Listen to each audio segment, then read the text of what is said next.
Oke, Oke. Udah bisa mulai ya? mulai silakan. Saya nanti kalau ada bahasa-bahasa yang kurang ini kan bisa diedit Mas Andan. Harusnya bisa diedit, bisa diatur. Siap, baik. Baik, bismillahirrahmanirrahim. Assalamualaikum warahmatullahi wabarakatuh. Teman-teman petani sedoyo, alhamdulillah syukur hari ini kita ketemu. Saya Kabit Riono bersama Pak Dalang Cingleng.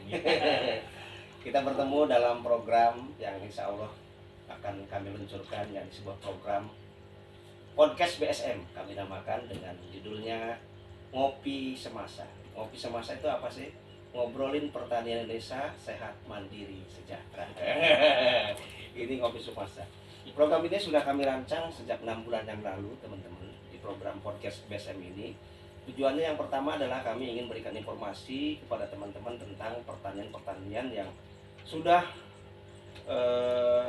membuktikan atau mempraktekkan dari pelatihan-pelatihan yang sudah diadakan oleh BSM kepada teman-teman petani. Nanti akan kami review dalam sebuah podcast namanya Podcast BSM dengan temanya Ngopi Semasa. Ngopi itu adalah ngobrolin pertanian Indonesia sehat, mandiri, sejahtera.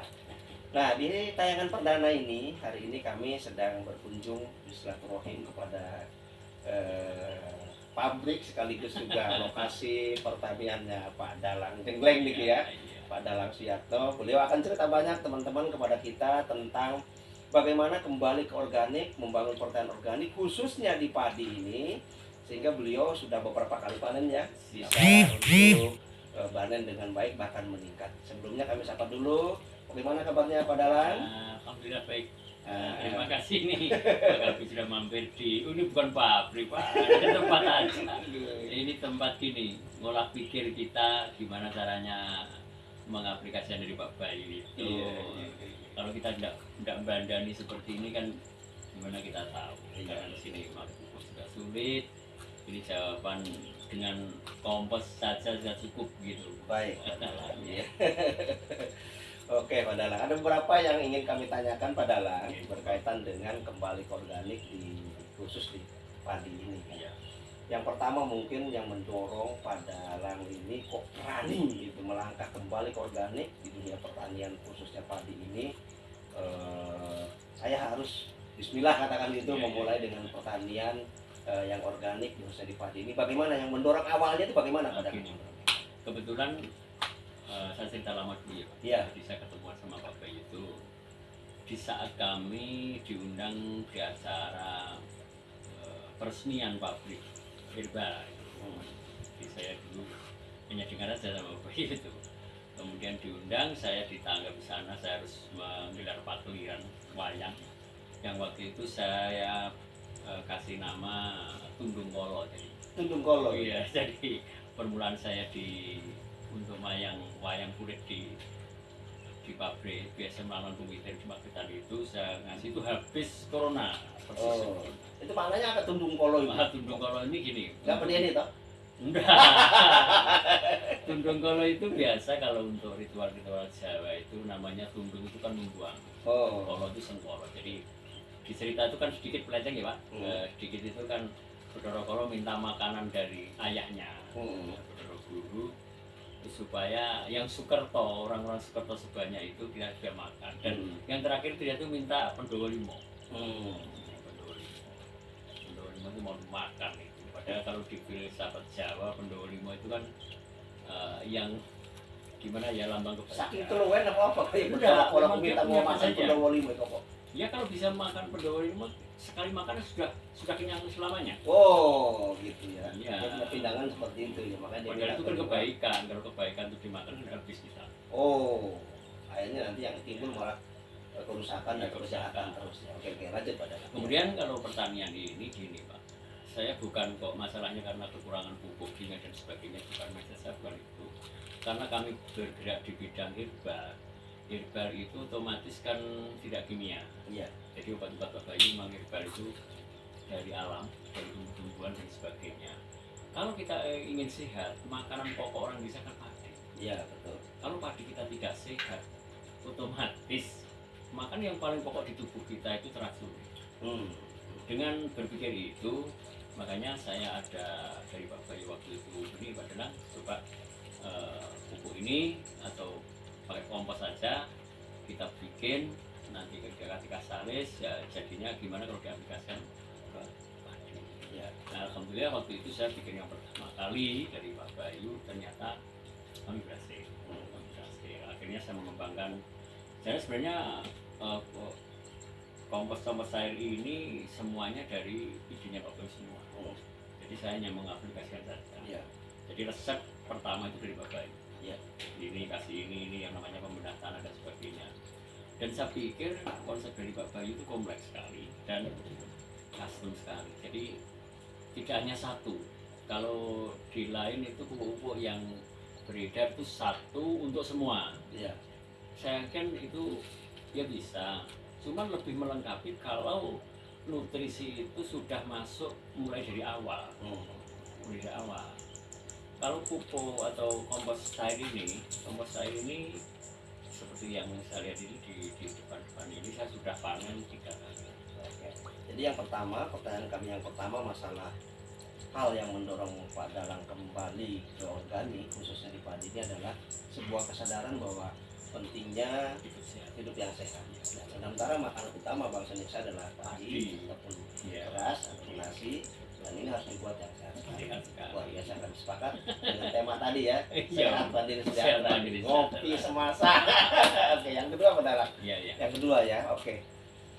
Kenapa kok Pak Dalang memilih lokasi yang ada di sini? Ya, ini desa apa, mungkin kemudian dusun apa, kemudian lokasinya di mana, sehingga Pak Dalang cocok sekali nih kalau saya terapkan organik di sini dan membuat pabrik-pabrik kecil, katakan gitu, pabrik ya pembuatan kompos ini ya untuk ibaratnya mendukung kembali ke organik tadi. Kenapa pemilihan tempat di sini? Mungkin ada wangsit dari dari atas apa gimana ini? Ya, gini, karena kompos yang kita bikin ini kan juga dari kotoran, dari limbah ya. Iya.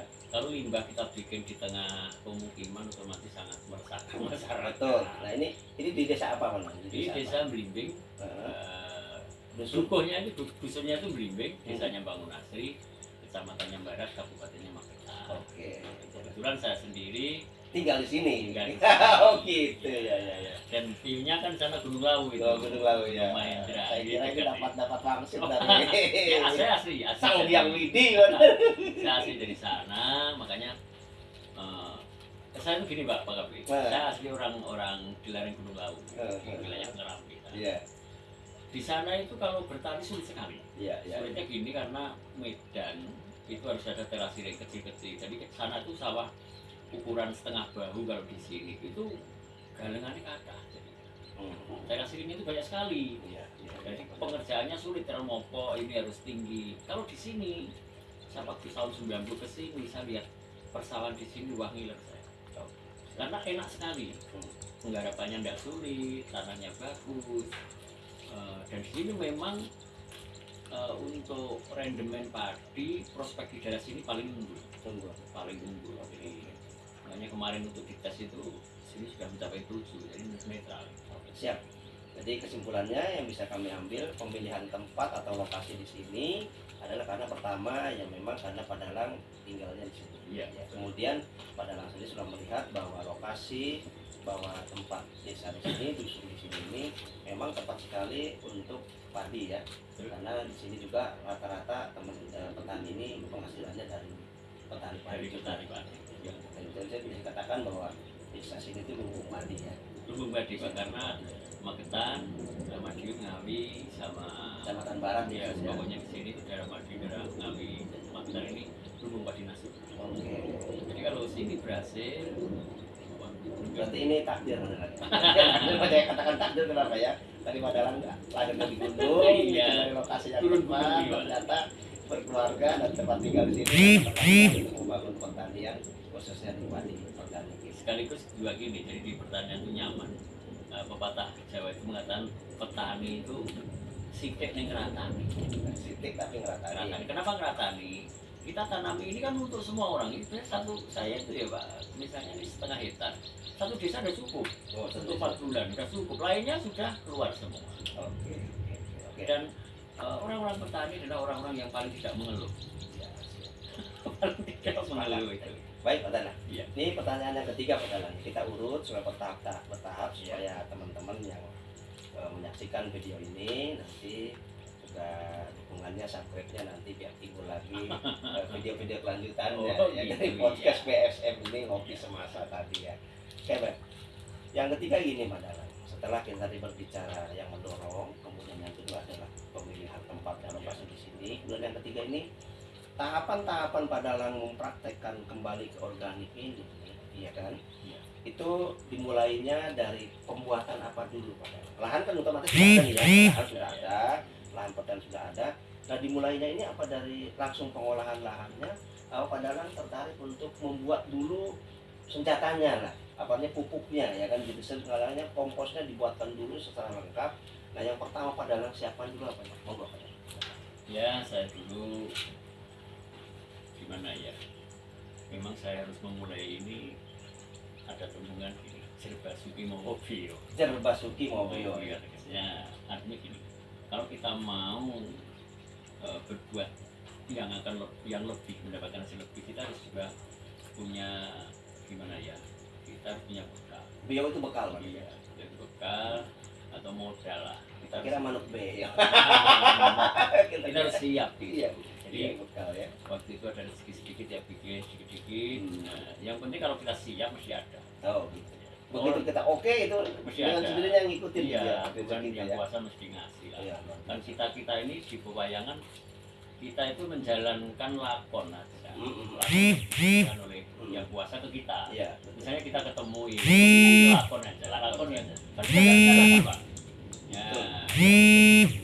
Kemudian saya dulu pertama kali yang bisa bikin karena nanti keberlanjutan ada untuk kembali organik ini untuk kita mau pakai pertama itu kan harus sesuatu yang tidak biasa. Biasanya orang itu nggak kerja tantangan.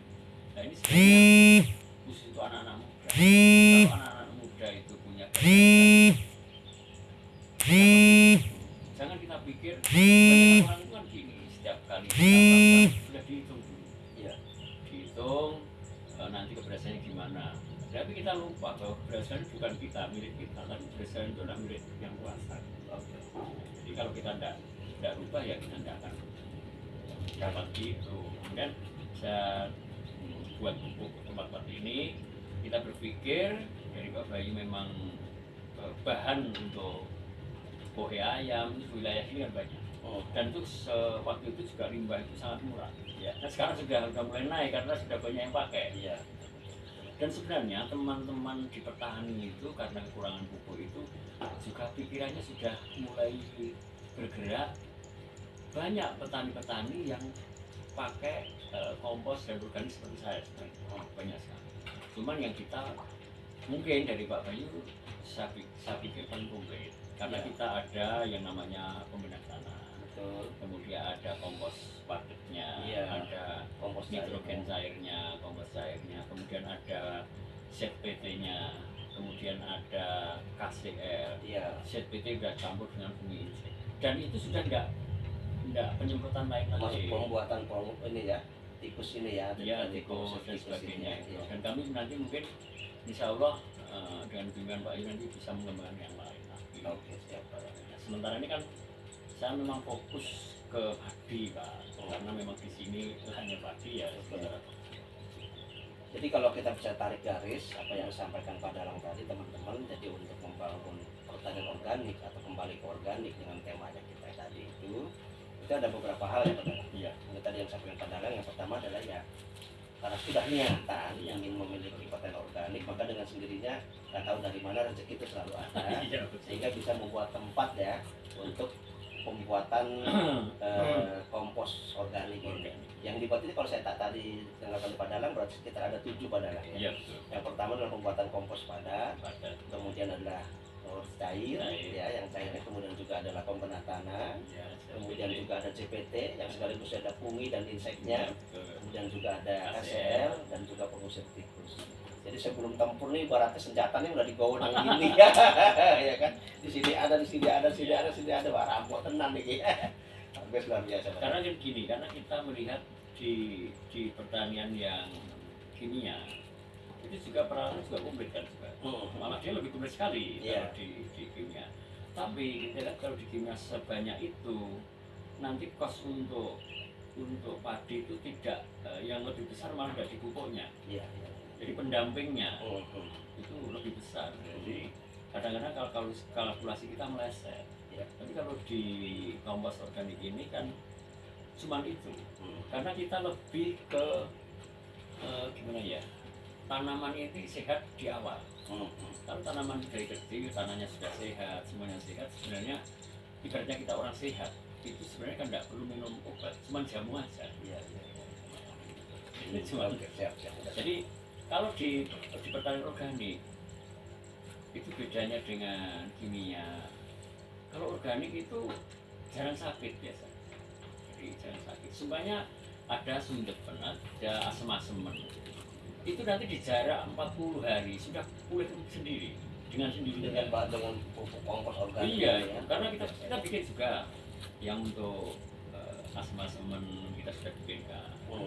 Juga dengan kearifan lokal semua ini. Jadi semua dari limbah-limbah. Jadi limbah-limbah rumah tangga, limbah-limbah ternakan dan sebagainya. Kenapa saya pilih fokus pertanian padi, Pak? Karena nasional itu mungkin hari ini yang dipikirkan adalah padi. Ya, padi. Terus kalau kini sudah bagus di organik, jelas sehat, Pak. Sehat, nilai jualnya juga lebih tinggi dari yang biasanya. Baik, oke. Jadi kembali ke organik, yang pertama adalah mempersiapkan tempat proses pembuatan komposnya yang lengkap tadi. Kemudian lari ke lahan yang kedua, Pak Dalang ya. Nah, dalam proses pengolahan lahan ini hal-hal apa saja sih yang perlu dilakukan atau pengalaman Pak Dalang ketika mempraktekkan di lahan padi ini agar padinya kan kalau kita lihat luar biasa sekali ya.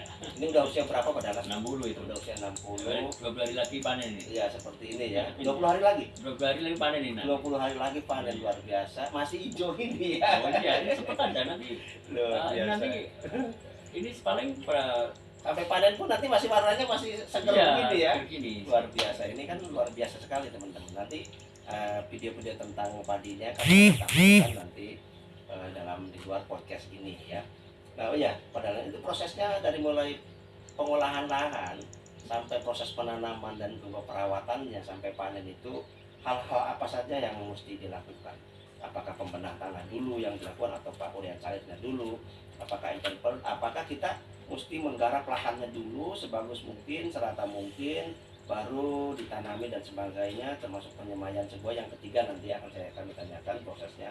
Tapi yang kami minta jelaskan dari Pak Dalang ini adalah proses awal pengolahan lahannya dulu sampai penanaman dulu lah Pak Dalang. Mau kira-kira bagaimana? Jadi untuk proses pengolahan tanah itu sebenarnya utama juga, paling utama. Pengolahan tanah ya. Jadi dari orang menanam padi itu mulai dari pembibitan, pemilihan bibit pertama kali itu. Pemilihan bibit, penyemaian, karena itu awal. Kalau pemilihan bibit kita keliru, nanti hasil juga tidak maksimal. Terus tanah juga, penggarapan tanah kurang bagus, nanti gulma juga banyak. Pengairan termasuk itu. Nah, jadi misalnya kan gini, sekarang ini banyak teman-teman di pertanian itu kalau nyebar di sawah, penyemai benih itu banyak yang sudah. Biasanya kalau yang normal yang biasa, maksudnya umum dipakai itu disebar di sawah, di basah lahan basah untuk penyemaian. Itu umur 20, 25 mesti kena suntik. Kalau penyemaian biasa. Tapi saya kan sudah pakai polybag. Penyemaiannya di polybag dulu. Polybag, nah saya polybag saya kan umur 15 sudah tanam. Kadang 12 hari tanam saya bisa. Jadi usia ketan tingginya berapa itu? Kalau 15 hari sudah tinggi segini. Iya, kalau ada hampir 15 cm. Tapi kalau sebenarnya 10 cm sudah cukup. Sudah cukup ya. Karena nanam kita kan tidak sampai dalam. Kalau pemilihan jenisnya. Dan jenis ini maksudnya gini, ini harus dari pertanian. Atau kalau kita bikin sendiri, misalnya kita tanam ini bagus ya Pak. Kita pilih aja tanaman-tanaman yang bagus, kita ambil yang bagus-bagus. Setelah itu nanti kita keringkan, harus kering, kalau barang barunya harus kering. Kemudian nanti lebih baik kalau kita pakai ZPT, jadi dikum di ZPT. Jadi untuk bikin bibit sendiri, bibit tanam mandiri dari hasil tanaman kita sendiri. Itu lihat Dipilih ya. pilihnya yang rata dan paling bagus, paling panjang ya. warnanya banyak, kemudian juga bijinya banyak, ini apa bu? Itu untuk meringankan kita daripada ini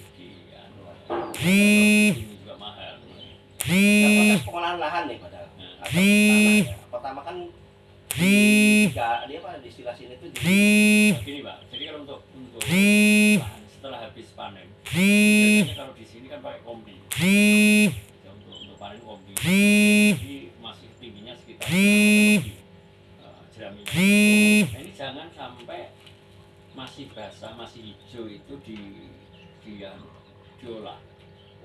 Itu kurang bagus ya, itulah yang akan menjadi nanti pembusukannya tidak normal jadi asam maksimal. nah, jadi Harusnya itu dikeringkan dulu. Dan cara mengeringkan dari dirobohkan dulu. Dirobohkan atau disemprot dengan herbisida apa supaya itu kering. Setelah kering baru diluku, dibajak. Selesai kemudian digaruk, kan proses pemopokan untuk bagian garingan ini Pak. Selesai. Nah, di saat itulah sebenarnya kita pakai pembedah tanah juga bisa. Pembedah tanah kalau tanah itu benar-benar rusak, kita pakai pembedah tanah 2 kali. Di awal itu sambil menunggu pembusukan dan jerami, benih, nah, menunggu benih, pembusukan ya, itu ya. pembusukan kasih ini. Setelah itu nanti digaruk. Setelah pembuatan pematangnya sudah bagus, digaruk sampai bagus. Kemudian kita jeraminya sudah busuk dan itu sama sekali ya, udah nggak itu, tiap lagi ya. Itu nanti disemprot dengan pembedah tanah. Berarti 2 kali pembedah tanah. Ya. Pembedah tanah pertama untuk fermentasi, membantu proses kehancurannya penghancuran jerami. Fermentasi yang kedua untuk persiapan tanam ya. Ya itu kalau idealnya seperti itu. Tapi kalau tidak, sekali saja sudah cukup. Sekali sudah cukup. Nanti waktu mau tanam itu setelah digaruk dikasih pembedah tanah, disemprot selesai. Kemudian kalau kita punya waktu, tanam kita kan setelah disemprot ini sebari aja, taburi aja dengan pupuk paket. Di saat proses kedua Ya, kedua itu mungkin umur 3 hari habis pengolahan tanah. Oke. Nanti 4 hari baru tanam. Oke, ini tadi Pak Dalang mengatakan bahwa tingginya jerami itu kan 1,5 meter ya. Iya. Apakah itu tidak dimanfaatkan untuk, katakan kalau kita punya ternak bisa dipotong lagi lebih pendek, bisa dikasihkan ke sapi, atau cukup segitu aja memang biar kembali ke lahan lagi? Menurut Pak Dalang gimana? Gini, biasanya kalau untuk ternak itu yang segitu itu kurang nggak begitu senang. Tadi yang atasnya Ya, atasnya yang diambil, yang diambil untuk ternak itu biasanya. Iya. Kayak belakangnya itu juga kurang-kurangan. Berarti memang motongnya memang 1,5 meteran ya? Iya, kalau kombi mas gitu, mesin kan karena. Iya. Karena Kalau pakai manual kalau manual bisa sampai bawah habis. bisa sampai Nah, itu bawah. bisa dipakai untuk ternak. Nah, dia maksud Ya, itu. jadi Kalau kita ngomong pertanian terpadu kan? ya terpadu ya itu kalau untuk yang karena gini, kalau di sini seluas ini untuk model itu dari bawah itu nggak nutup, Kehabisan waktu. kehabisan waktu. Oke. Tapi kalau di pegunungan masih bisa. Ya oke, berarti karena ini luas tahanannya luas, kemudian juga cara penanamannya biar cepat juga ya. Ya. Jadi rata-rata masyarakat sini itu menggunakan kombi tadi. Nah, Ya. kalau kombi berarti motongnya itu 50 sentian ya, dari tanah ke sampai pemotongan. Oke. Nah, cara penanganannya ya tadi ya kalau saya sepakat sih kalau bisa udah nggak ada bahasa disemprot ya itu tadi. Itu sudah mungkin dirubuhkan aja gitu. Bukan Kan. aja. Pakai apa biasanya dirubuhkannya pada Apa tuh? Ditebak pisang itu juga bisa. Yang dipacek gini sama digeret aja ya. Nah, itu malah lebih alami, lebih jos itu. Jadi kembali ke organiknya, jadi jangan kedengar lagi bahasa itu tadi. Oke, udah namanya. Jadi setelah itu proses penghancurannya ini yang dirubuhkan tadi itu kira-kira berapa hari, Pak? Sampai bisa Sebenarnya layak ideal ya, diolah. idealnya 1 bulan ya Pak. 1 bulan itu setelah disemprot pembedah tanah ya. Iya. Yang pertama tadi. Nah, Oke. Itu untuk dosisnya pembedah tanah itu setengah liter aja. setengah liter untuk lahan 1 tangki. untuk 1 liter, setengah liter 1 tangki. per 15 liter. Iya. Itu untuk lahan luas berapa? Itu kita ada sama Pak, jadi tinggal karena orang nyemprotnya manual, ya monggo teman-teman misalnya setengah, misalnya 1 hektar itu dia nyemprot itu habis berapa tangki, terserah penjenengan nih. Iya, kalau secara dosis yang di Kota Bayu ya kali Pak Ami kan 7 liter sampai 10 liter untuk 1 hektarnya gitu. Hitungannya itu aja ya. Hitungannya itu aja. Oke, siap. Oke, seperti itu. Kemudian setelah itu kita tanam HST 7 hari semprot dengan nitrogen cair atau kompos cair. Saya ulang lagi sedikit ya, biar paham ya teman-teman. Jadi proses penghancuran jerami dengan cara dilumpuhkan tadi membutuhkan yang paling bagus itu 1 bulan. Ya. Tapi kalau 2 minggu tidak masalah, udah bisa hancur itu hancur ya. Kemudian diolah lagi, dikasih apa tadi di waluku, kalau orang Sunda kan waluku ya, digaruk ya ibarat begitu. Kemudian dikasih pembenahan lagi dan dikasih pupuk padat juga urea cair. Urea cair nanti setelah ditanam. Jadi nah untuk dosisnya, untuk pupuk padatnya ini, kompos padatnya itu 50 kilo karung per hektar. Itu lihat tanah Pak, lihat kesuburan tanah. Nanti kalau sudah subur ya bisa dikurangi, tapi kalau tidak subur ya bisa ditambah gitu. Karena enaknya di organik itu kan tidak ada misalnya kelebihan dosis, itu tidak ada. Nggak istilahnya overdosis ya gitu kan. Nggak ada. Jadi kita kalau kebanyakan dosis ya lebih bagus hanya gitu aja. Oke. Siap. Nah ini untuk penyamaiannya ini butuh 10 hari sampai 12 hari tadi ya. 15 hari ya, 15 hari idealnya itu udah bisa dipindahkan ke paling akhir adalah 17 hari karena lebih dari itu kalau polybag itu terlalu panjang akarnya kan itu lebih sulit dan lebih bagus, lebih mudah, lebih bagus. Untuk 1 hektar itu butuh bibit berapa kilo?